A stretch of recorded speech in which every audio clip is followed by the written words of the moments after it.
All right, great to have you with us Wednesday morning on Breakfast. A lot of people on our website have been giving us their pet peeves as well. So remember, phone the Henry hotline with yours. Peter says people that flick cigarette ends out of a car window. I hate that. God, I hate that. People in general, really. All right, it's time to talk politics now. Ed Husic joins us, federal member for Chifney in New South Wales. How are you, Ed? Good to have you with us. Very, very good. I agree with that last pet peeve. Drives me nuts. Isn't it vile? It is so vile. And Josh Frydenberg, Liberal MP. The cigarette one. Is that your big one, Ed?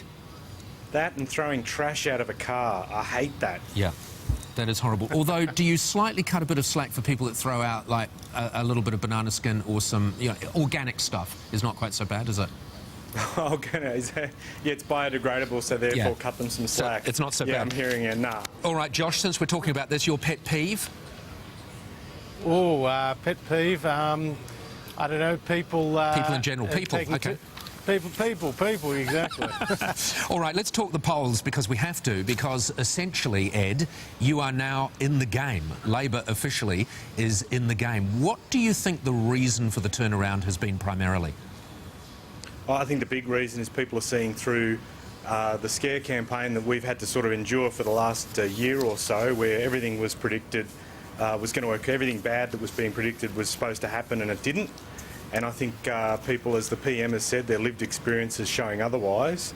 And I also think, too, there's not much left in the policy cupboard. Well, there wasn't much in the first place, but there's not much left in the policy cupboard from the other side, other than just being critical, and people need more than that. All right, so primarily you're saying that the big scare campaign on carbon tax, people are basically saying, oh, well, we can live with it, we've moved on.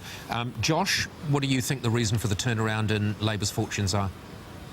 Look, I think two reasons. I think one is they've probably run a pretty effective scare campaign against Tony Abbott, attacking him for things that did not happen 35 years ago, and trying to undermine his relationship with women in the electorate. I think they've tried, and they're probably having a bit of effect with that. Secondly, I think it's their splash cash. I mean, they're making huge amounts of promises, whether it's on dental schemes or the Gonski Review or the NDIS, and people don't know where the money is coming from. But people don't care, obviously, do they, Josh? People don't care that there's no money for these things. Well, I think they do care, because as we get closer to an election, Paul, people will be asking this government whether they can balance the books, and we know that they've never delivered a budget surplus, and they never will. But people like Ed have raised their hand in caucus and said, Treasurer, tell us where this money's coming from, because we have to be credible. So I think there is a big question mark hanging over the government's economic credentials. So to summarise what you're both saying, people now are no longer frightened of carbon tax, they're frightened of Tony Abbott. Well, I don't think they should be frightened of Tony Abbott, but I think they are worried about the carbon tax, and I think they are worried about the cost of living. So that is definitely playing out. All right. Can we talk about, just very quickly, the mood in Parliament? Josh, have you noticed that, that your colleagues, maybe yourself, you're walking around with a bit more of a spring in your step?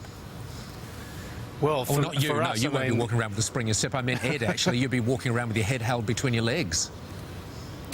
Well, in terms of, what I'm seeing from my colleagues is, an understanding and appreciation that the election's going to be very close and it's going to go right through to the line. The second thing is, this is going to make it much more difficult for Kevin Rudd to come back to the leadership.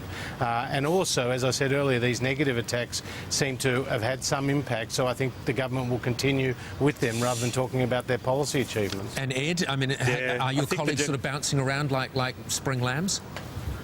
No, I mean, I've played the role of broken record on 10 Breakfast for quite some time, where I've said we've had to...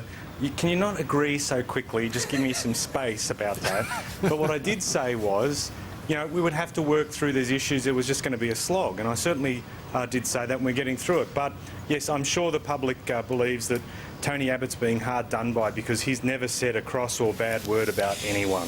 All right. We shouldn't pick on Tony Abbott, actually. All right, let's move on to asylum seekers. Just very quickly, there are rumours, really, it hasn't been confirmed by the government, that up to 15 Sri Lankans on Christmas Island who fear being deported to Nauru are saying, oh, I'm fed up with this, it's time to go back to Sri Lanka. Is that true, Ed?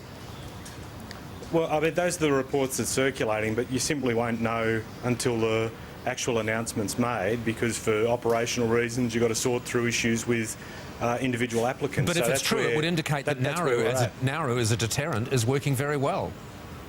well, we'll have to let the events run their course to see if we're actually going to get to that point. What we have tried to do is ensure that we have a system in place that makes people rethink taking a dangerous 2-day trip across across those waters to get here. And if you look at the numbers, we're trying to do. If you look at the numbers, the arrivals, it may just be beginning to work. Fingers crossed anyway. Ed Husick, Josh Frydenberg, thank you both very much for joining us. Thank you. Thank you. Catch you back next week. See you. Be interesting to know what the polls are doing by the time we talk to them next